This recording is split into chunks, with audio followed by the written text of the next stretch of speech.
அதுக்கு முன்பாக கரூரில் மாயவரத்துலலாம் டவுனில் சர்ச் கிடையாது.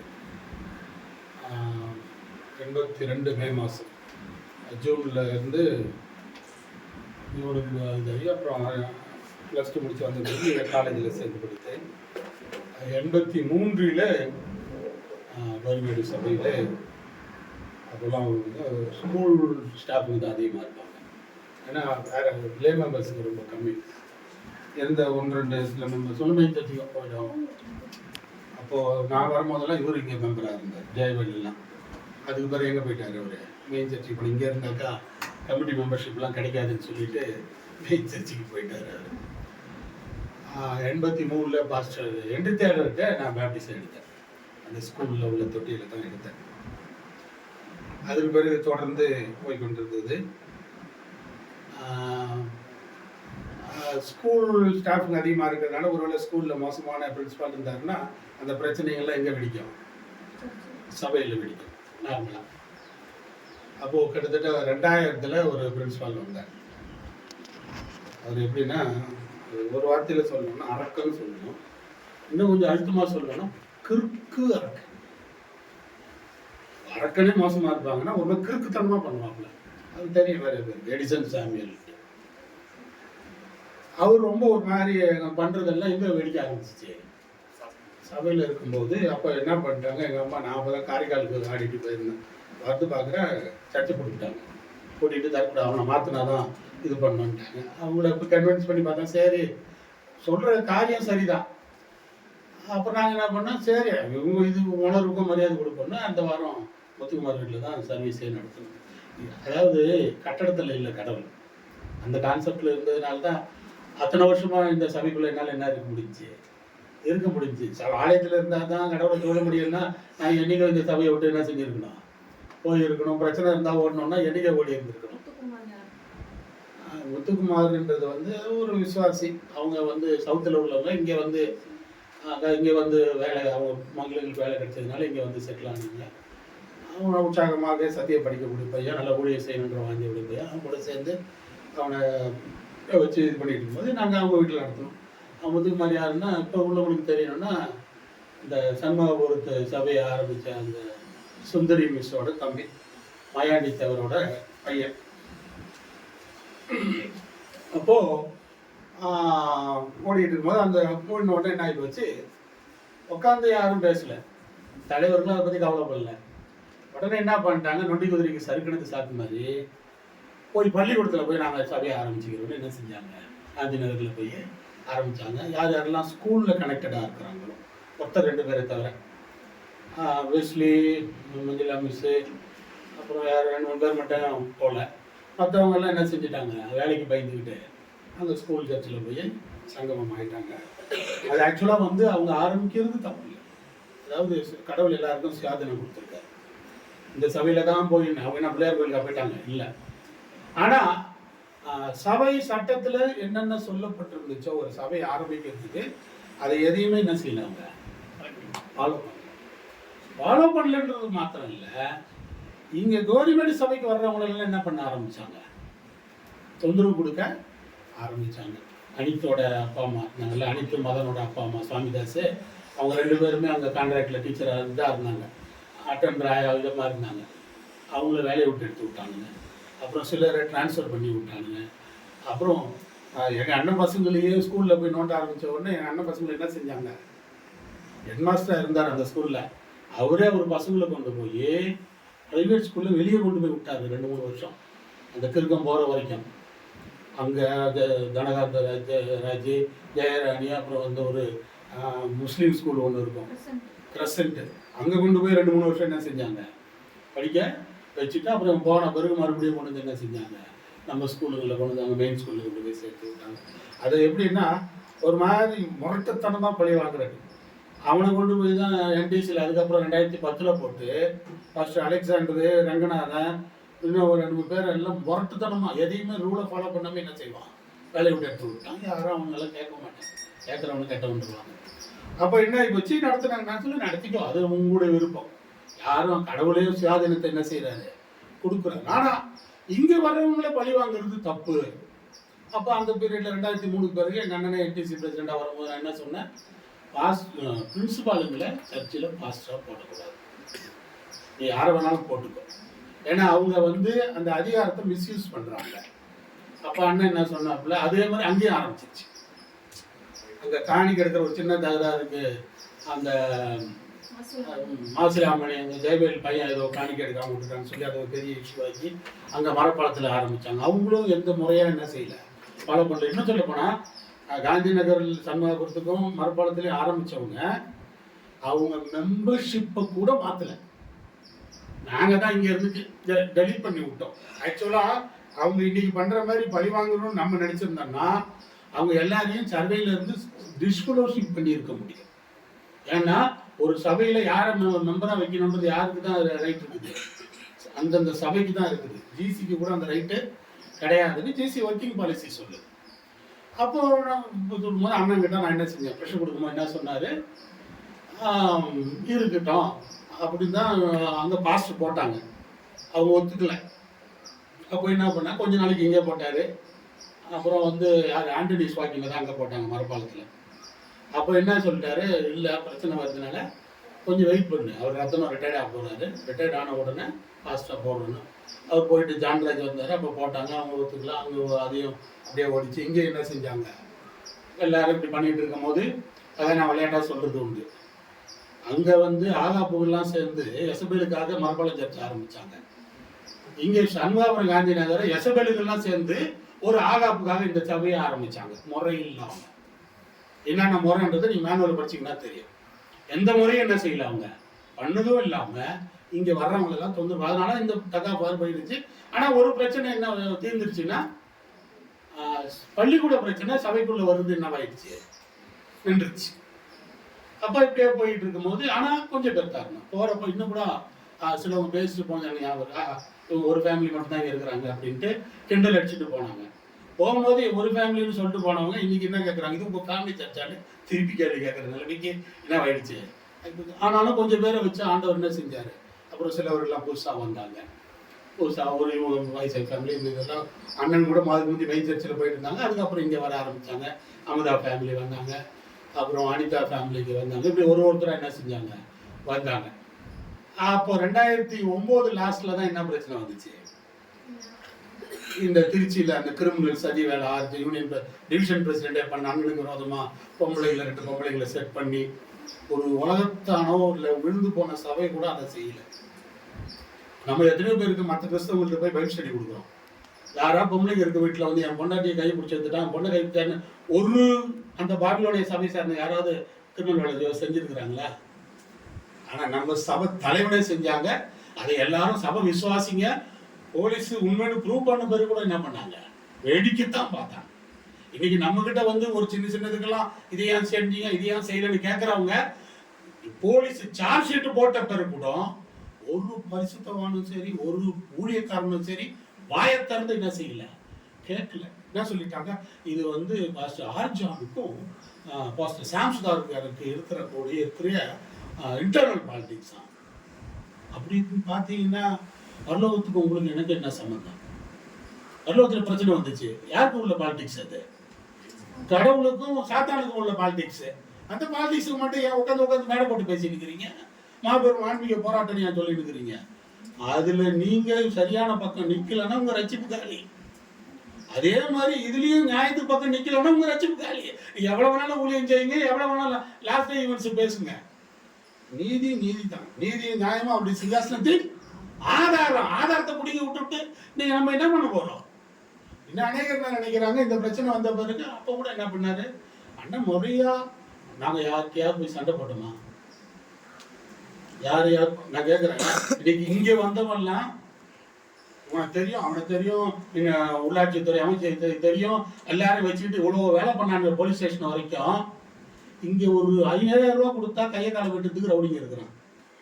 ஆர்ஜான் கையை காலை விட்டுறதுக்கோ இல்லை செல்லத்துறை கையை காலை விட்டுறதுக்கோ எங்களால் செஞ்சிருக்க முடியாதா? நாங்கள் அதெல்லாம் நாங்கள் யோசிக்கவே இல்லை. சட்டப்படி என்ன செய்யணுமோ அதை மட்டும்தான் என்ன செஞ்சோம். அது கூட கோர்ட்டுக்கு போனாங்க. கோர்ட்டுக்கு போனதுக்கும் மேனுவல்லையும் ப்ரொவிஷன் இருக்குது. சபை ஒரு காரியத்தை தீர்த்து வைக்கிறதுக்கு முடியலன்னா எங்கே போகலாம்?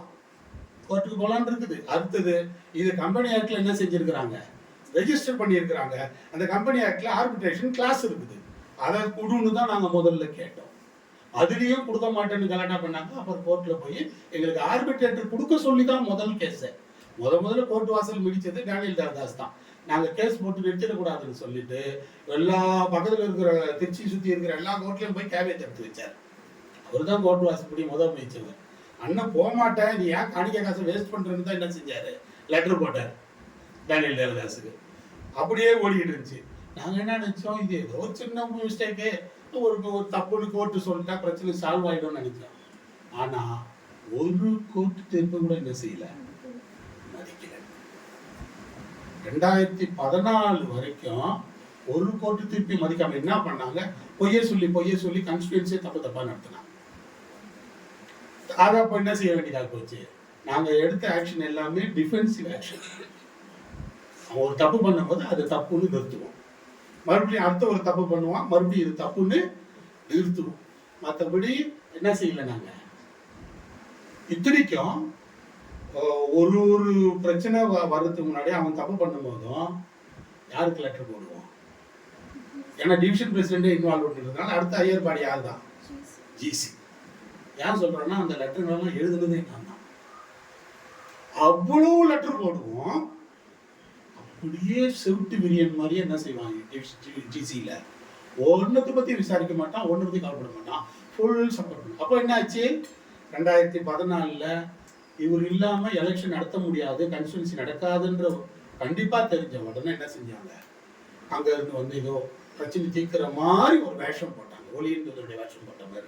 அந்த கூப்பர்னு பயங்கர கிரிமினல் வந்து இத்தனைக்கு என்னன்னா எனக்கு நடக்கிறது கூட என்னன்னு தெரியல, நடந்து போட்ட பிறகு தான் எனக்கே தெரியும். போய் என்ன செஞ்சாங்க, ஒரு அக்ரிமெண்ட்டை போட்டு, அப்போ கூட என்ன செய்யல, கோர்ட்டு தீர்ப்பை ஒத்துக்கு எதுலேயுமே கோர்ட் பண்ணவே இல்லை. சரி பிரசிடெண்டாக ஒத்துக்கிறோம், நீ எலெக்ஷன் போட்டு நடத்தி கொடுத்தீங்க, உங்களுக்கு டிவிஷனில் வேலை கொடுக்குறோம் எல்லாம் நடத்தையா சொல்லிட்டு இதெல்லாம் இப்போ உங்களுக்கு வேலை கொடுக்குறேன்னு சொல்லிட்டு அக்ரிமெண்ட்டை போட்டுட்டு எலெக்ஷன் நடத்தணுமா, வேலையை கொடுத்துட்டு நடத்தணும்.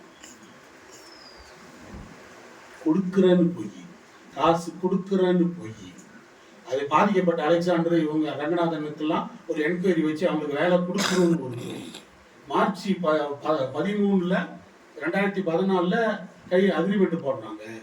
ஆனால் May 29 கன்ஸ்டியூன்சி நடத்த சொல்லி அண்ணன்ட்ட அவங்களே டேட்டை ஃபிக்ஸ் பண்ணுறாங்க. அதுவும் பைலாக்கு விரோதம். யார் தான் டிசைட் பண்ணோம், கமிட்டி தான் டிசைட் பண்ணோம். அப்போது 2 மாசமா ஒன்றும் செய்யலை. அவருக்கு அந்த கடைசி 5 வருஷத்தோட சம்பளத்தை கொடுத்தாங்களே தவிர வேற புது வேலையும் கொடுக்கல, எதையும் செய்யலை. அப்போ அதை அந்த அக்ரிமெண்ட்டை படித்த உடனே எனக்கு என்ன வந்துச்சு, சந்தேகம் வந்துச்சு. என்னன்னா இவங்க எலெக்ஷன் நடத்துறதுக்காக மட்டும் இந்த மாதிரி பொய்ய சொல்லி நடத்த போகிறானுங்க. எலெக்ஷன் நடத்தி முடிச்சுட்டு இவர் அம்போன்னு நடுத்தருவில் விட போகிறானுங்க. ஏன்னா அவ்வளோ மனசாட்சி இல்லாத மிருகங்க. இப்போ நம்ம பார்த்தோம் இல்லையா, அந்த யூத தலைவர்களை விட மோசமானாங்க. ஏன்னா அவங்களுக்காவது கடைசி கால தீர்க்கதரிசி அம்மையார் இல்லை, இவங்களுக்கு அதுவும் இருந்தாங்க. எல்லாத்தையும் வச்சுக்கிட்டு என்ன செஞ்சாங்க, அதை ஏமாத்த போகிறாங்கன்னு தெரிஞ்சதுனால எங்கள் அண்ணனுக்கு தெரியாமல் அது கூட என்ன பண்ணிட்டாங்க, அண்ணன் தான் எலெக்ஷன் நடத்தணும்னு சொல்லும்போது கோர்ட் என்ன பண்ணிச்சு, உடனே இவங்க என்ன பண்ணாங்க, கமிட்டி மெம்பர் எழுதி விட்டு இவர் கீழே நாங்கள் கமிட்டி மெம்பராக இருக்க விருப்பம் இல்லைன்னு எழுதி டிவிஷன் வரைக்கும் லெட்டர் அனுப்புனாங்க. அப்போ கோர்ட் என்ன சொல்லிடுச்சு, யார் யார் ஒத்துக்கலையோ அவங்களுக்கு இன்னொரு சான்ஸ் கொடு, அவங்க மெம்பராக இருக்க விருப்பம் இல்லைன்னு சொன்னாங்கன்னா அவங்களெல்லாம் நீ மாற்றி போட்டுக்கோன்ட்டாங்க கோர்ட்டில். அப்போது யார் யாரெல்லாம் மாட்டேன்னு சொன்னாங்களோ அவங்களெல்லாம் எடுத்து விட்டுட்டு மீதி அந்த இடத்த என்ன செஞ்சாங்க, அதில் தான் நான் என்ன போனேன். ஏன்னா அது வரைக்கும் எனக்கு கமிட்டி மெம்பர்ஷிப் நான் ஆசைப்பட்டதே கிடையாது. அப்போது நான் வேறு வழி இல்லாமல் என்ன செஞ்சேன், போனேன். அப்போது அந்த கமிட்டி மெம்பர்ன்ற முறையிலே இப்போ சும்மா இல்லை, கோர்ட்டு சொல்லி கமிட்டி மெம்பராக நான் இருக்கிறேன். கமிட்டி மெம்பர் ஆகி அதே மாதிரி அந்த கன்ஸ்டியூன்சி நடத்துனதுலையும் டேட்டு ஃபிக்ஸ் பண்ணது தப்பு, செய்ய வேண்டியதெல்லாம் செய்யலை. அந்த பாஸ்டர்களுக்கு என்கொயரி கமிஷன் போடுறீங்களே, என்னாச்சு போடலையா, அவங்கள சீனியர் பாஸ்டர்களாச்சு அவங்கள ரெகுலரைஸ் பண்ணுங்கன்னு சொல்லி லெட்டர் எழுதுறாரு அண்ணன். அங்கேருந்து பதில் சொல்கிறான், இது வேலை இல்லாத யூனியன் பார்த்துக்கொண்டான். சரி எனக்கும் வேலை கொடுக்கலையே, என்ன கொடுங்கன்னு எழுதுறாரு, இது நீ என்ன கேட்கக்கூடாது, போய் டிவிஷனுக்கு கேளுன்றான். அப்புறம் என்ன மண்ணாங்கட்டிக்கடா நீ அக்ரிமெண்ட்டை போட்டு வருது, ஏதாவது பிரச்சனைன்னா நான் தான் ஆர்பிட்ரேட்டர்னு சொன்னவனுங்க அப்படியே மாற்றி பேசுகிறானுங்க. எனக்கு இந்த சந்தேகம் இருந்ததுனால தான் அண்ணனுக்கு தெரியாமல் தான் நான் என்ன வாங்கினேன், நான் கமிட்டி மெம்பர்ன்ற முறையில் போய் கவர்மெண்ட் சபையும் கூப்பிடல, கேட்டா என்ன சொல்லுவாங்க, காணிக்கை கொடுக்கல. ஆனா பைலா என்ன சொல்லுதுன்னா, ஒரு சபைய கன்ஸ்டிடுவன்சில அவங்கள சபையை விட்டு சபையவே நீக்கணும், டிஸ்பெல்னு சொல்லுவாங்க. இண்டிவிஜுவலை நீக்கிறதுக்கு பேரு டிஸ்பெல்லோஷிப், சபையவே நீக்கிறதுக்கு பேரு டிஸ்பெல். அந்த டிஸ்பெல் பண்ணாதான் என்ன செய்யணும், அவங்களுக்கு டெலிகேட் கொடுக்காம இருக்க முடியும். ஆனா நம்மளுக்கு என்ன செய்யல, அவங்க டெலிகேட் கூப்பிடல, கமிட்டி மெம்பர் இந்த கோர்ட்டு சொல்லி அவன் அப்பாயிண்ட் பண்ண கோர்ட்டு கமிட்டியவே, அந்த கமிட்டியவே விட்டுட்டு பழைய மாறி போச்சு பாருங்க கமிட்டியை, அவங்கள வச்சு நடத்துறானுங்க. அப்போ நான் என்ன செஞ்சேன், அண்ணனுக்கே தெரியாம தான் கேஸ் போட்டு ஸ்டே வாங்கினேன் கமிட்டி மெம்பர் என்ற முறையில். அப்பீல்ல சப்போர்ட்லையும் ஜெயிச்சேன். ஆனா 2018 போய் என்ன பண்ணானுங்க, ஜட்ஜிக்கு 12 லட்சம் ரூபாய் லஞ்சத்தை கொடுத்து எனக்கும் இந்த எலெக்ஷனுக்கும் சம்மந்தமே இல்லைன்னு ஒரு தீர்ப்பை வாங்கினானுங்க. அவன் எந்த டாக்குமெண்ட்டையும் பார்க்காம அதை கொடுத்தான், வெறும் அண்ணன் தம்பின்னு மட்டும் சொல்லி. அண்ணன் தம்பி கொலை பண்ணியிருந்தா மட்டும் விட்டுருப்பாங்களா? இப்படி ஒரு பொய்ய சொல்லி தீர்ப்பு வாங்கினா டேனியல் தேவதாஸ். ஏன் சொல்றேன்னா, அந்த ஜட்ஜி மூலமா ஒரு ஆள் எங்களையே கான்டாக்ட் பண்ணாரு, உங்களுக்கு தீர்ப்பு வேணும்னா 10 லட்ச ரூபா கொடுங்கன்ட்டு. 10 லட்ச ரூபா கொடுக்கறதுக்குலாம் எங்கள்கிட்ட கிடையாதுன்னு சொன்ன பிறகு அவங்கள்ட்ட வாங்கிட்டு என்ன கொடுத்துட்டான், தீர்ப்பை கொடுத்துட்டான். அந்த ஜட்ஜை பத்தி உங்களுக்கு தெரியும். அது இதே மாதிரி 4 கம்ப்ளைண்ட் வந்து அவரை பனிஷ்மெண்ட்டாக எங்கே ட்ரான்ஸ்ஃபர் பண்ணாங்க, மணிப்பூருக்கு ட்ரான்ஸ்ஃபர் பண்ணாங்க. அங்கேயும் காசு வாங்கிட்டு ஒரு தப்பா ஜட்ஜ்மெண்ட் கொடுத்து மணிப்பூரே பற்றி எரிச்சிச்சு. இப்போ அந்த ஆள் தான் அவர் எம்பி முரளிதரன்ட்டு. அப்புறம் அங்க இருந்து பனிஷ் பண்ணி என்ன கொண்டு போய் போட்டாங்க, வெஸ்ட் பெங்கால்ல போட்டாங்க. அப்படிப்பட்ட ஒரு தீர்ப்பை வச்சுக்கிட்டு என்ன செஞ்சானுங்க, அண்ணன் தம்பி கொல்யூஷன்ல போட்டேன். என்ன கொல்யூஷன்ல என்ன பண்ணாங்க, தப்பா பண்ணாங்க. இது இப்படியே ஓடிக்கிட்டு இருந்துச்சு. 14 வரைக்கும் இல்ல எலெக்ஷனை அண்ணனை ஃபங்க்ஷன் பண்ணவே உள்ள ஒரு கோர்ட்டு திருப்பியும் மதிக்கல. இன்னைக்கு வந்து நீங்க எப்படி எல்டர் போட்டீங்க, எப்படி நீங்க உங்களை பாஸ்டர்னு சொன்னீங்க, எப்படி நீங்க காணிக்க அனுப்பாம இருந்தீங்கன்னு கேள்வி கேட்கறான். போட்டு திருப்பவே மதிக்காதவங்களுக்கு இதை கேட்கறதுக்கு அதிகம் இருக்குதா முதல்ல? அடுத்தது என்ன பண்ணா, நான் கேட்கறேன், நம்ம சபையில் எத்தனை பேர் இருந்தா நமக்கு தெரியாதா, எவ்வளவு பேர் வேலை செய்யறோம் நமக்கு தெரியாதா, எவ்வளவு பேர் காணிக்க கொடுத்தோம் தசமா கொடுத்தது தெரியாதா? இதுல செலவே கிடையாது. என்ன அப்படியே எல்லாம் மொத்தமா நான் பேங்க்ல இதுலயே சேர்த்து வச்சு உட்கார்ந்து நிற்கிறேன். என்ன பண்ணானுங்க 2018 கோர்ட்ல அவன் என்ன பண்ணான் தெரியுமா, தீர்ப்பு கொடுத்தவன் சரின்னு சொல்லிட்டு அவங்கள விட்டுட்டு 2014 நடந்துச்சு அந்த எலெக்ஷன். சரின்னா இது என்னைக்கு முடியணும், 2019 முடியணும். ஆனா இவன் 2018 ஏப்ரல் 16 ஜட்மெண்ட் கொடுக்குறவன் என்ன பண்ணிட்டான், கோர்ட்ல இருந்து ஒரு கோர்ட் கமிஷனர் போட்டு நீ எலெக்ஷன் நடத்திட்டான். சரின்னு சொல்றவன் அவங்களெல்லாம் கண்டினியூ பண்ண விட்டுருக்கணும். எல்லாமே இவனுங்க அந்த ஜட்ஜ்மெண்ட்டே யாரோ இன்னொருத்தர் எழுதி கொடுத்ததான் அப்படியே கைது போட்டு கொடுத்தான் அவன். சரி இருக்கட்டும் விடுங்க. அந்த 2018 கோர்ட் கமிஷன் நடத்தும் போது அது சுப்ரீம் கோர்ட் போய் என்ன சொன்னா, நீ பிரசிடென்ட் செக்ரட்டரி வச்சு நடத்துன்னு சொன்னான். ஆனா இவன் என்ன செய்யல, அதுவும் நடத்தல. மறுபடியும் நம்மளையும் என்ன செய்யல, கோர்ட் கமிஷனை டிஸ்கஸ் பண்றதுக்கு நடத்தின மீட்டிங்கு என்னெல்லாம் கூப்பிட்டான். எலெக்ஷனுக்கு என்ன செய்யல, மறுபடியும் கவர்மெண்ட் சர்ச்சை கூப்பிடல. 2011 செல்லதோர வெள்ளூர்ல நடத்தும் போது கூப்பிடல. அன்னைக்கு நான் இதெல்லாம் தப்புடா நோட்டீஸ் அடிச்சு கொடுத்தேன். இப்போ இவ்வளவு பேசி போலீஸ் ஸ்டேஷனுக்கு வந்து பேசினானுங்க, மெயின் சர்ச்சில் இருந்து முட்டா பயிலுங்க. அவனுங்க என்ன பண்ணானுங்க, அன்னைக்கு நான் அதை கொடுத்ததை வச்சு ஒருத்தன் பேசியிருந்தா கூட என்ன ஆயிருக்கும், தப்புன்னு தெரிஞ்சிருக்கும். ஒருத்தனும் பேசல. இப்போ சொல்றேன், இந்த 2023 நடந்துச்சு மறுபடியும் எலெக்ஷன், மறுபடியும் தப்பா தான் நடத்தினானுங்க. நம்மளை கூப்பிடல. வெள்ளூர் தர்மபுரி ரீஜன் இன்னும் அப்ரூவ் பண்ணவே இல்லை. அவங்கள இருந்து டெலிகேட்டை கூப்பிடலன்னு 23 போடும் போது நான் வாட்ஸ்அப்ல சொல்றேன், எப்பா இவ்வளவு எல்லாம் பைலாவுக்கு விரோதமா பண்றாங்கன்னு. அங்க போறவன் 100 பேருமா முட்டாளுங்க, 2 பேரும் கூட சத்தியம் பேசுறோம் தெரிஞ்சவன் இல்லையா. ஒரு வயல என்ன செய்யல, வாயத்தரல. நம்ம ஒரு சின்ன மூச்சு விட்டோம்னா தும்பு விட்டோம்னா ஒரு எல்லாம் பேசிட்டு இவர் எப்படி பண்ணாரு, அவர் எப்படி பண்ணாரு, காசு எப்படி இது. நாங்க ஒரு ஃபேமிலி சர்ச்சுன்னு சொன்ன நாங்க எங்க காசை, நான் காசு திருடுவனா இல்லையான்னு கடவுளுக்கே தெரியும். என் காசு கடவுளுக்காக போகணும்னு நினைக்கிறவன் நான் சாப்பிட்டேன்னு சொல்றீங்க. இது வரைக்கும் 10-15 வருஷமா 3 கோடி ரூபாய்க்கு மேல தசமா காணிக்க இப்படி லஞ்சத்துக்கும் பொய் பித்தலாட்டத்துக்கும் வக்கீலுக்கும் இதுக்கும் ஜட்ஜிக்கு கம்மி காசு கொடுத்து யூஸ் பண்ணியிருக்கிறாங்க. எத்தனை விசுவாசிங்க வாயத்தை வந்து கேட்டாங்க, ஒருத்தரும் கேட்கல. கடவுள் பார்த்துக்குவாங்க. அப்போ நான் என்ன மட்டும் ஏன்டா நீ பார்த்த, என்ன மட்டும் ஏன்டா ஓய்நாள்ல போய் கம்ப்ளைண்ட் கொடுத்தேன் போலீஸ் ஸ்டேஷன்ல. அவ்வளவு பெரிய ஆளா கடவுள் பார்க்கும்போது என்ன பார்க்க மாட்டாரா அவரு? எப்படி அயோக்கியத்தனம் பாருங்க. அதனாலதான் என்ன ஆயிடுச்சு. அப்ப கூட நான் சொல்றேன், கூப்பிடல. 2018 11 கூப்பிடல, 12 கூப்பிடல, 14 கூப்பிட விடல, 18 கூப்பிடல, 23லயும் கூப்பிடல. இவ்வளவு தூரம் கோர்ட்ல போய் நான் அந்த ஆர்டர் காப்பியை காட்டுறேன் பாருங்க. அந்த எலெக்ஷனுக்கும் எனக்கும் சம்பந்தம் இல்லை, என் சர்ச்சைக்கும் சம்பந்தம் இல்லைன்னு சொல்லிட்டேன். எங்க காணிக்கைக்கு மட்டும் எப்படி அவங்களுக்கு சம்பந்தம் வந்துச்சு? நான் சம்பந்தம் இல்லையா? மனைவி சொல்ற மாதிரி இருக்குது. அந்த விவசாய நாளாதிகாரில் சொல்றோம்ல, என்னது உங்க பேர் மாத்திரம் கொடுங்க, நாங்க எங்க இஷ்டப்படி இருக்கிறோன்ற மாதிரி, நீ தசமா காணிக்கை மட்டும் கூட நாங்க எல்லாம் ஏற்றுத்தன்மை பண்ற மாதிரி ஆகிப்போச்சு. பேச வந்தீங்க, வந்தப்போ என்னைக்கு வந்தானுங்க? சனிக்கிழமை தான் வந்தாங்க. நம்ம அந்த நேரம் பார்த்து நம்மளுக்கு திவ்யாவில் என்னைக்கு வச்சு கல்யாணம் முடிஞ்ச பிறகு வாங்கடா கேட்கல. சரி சனிக்கிழமையில வராதிங்கடா. அடுத்தது national conference, conference self governing மாதிரி.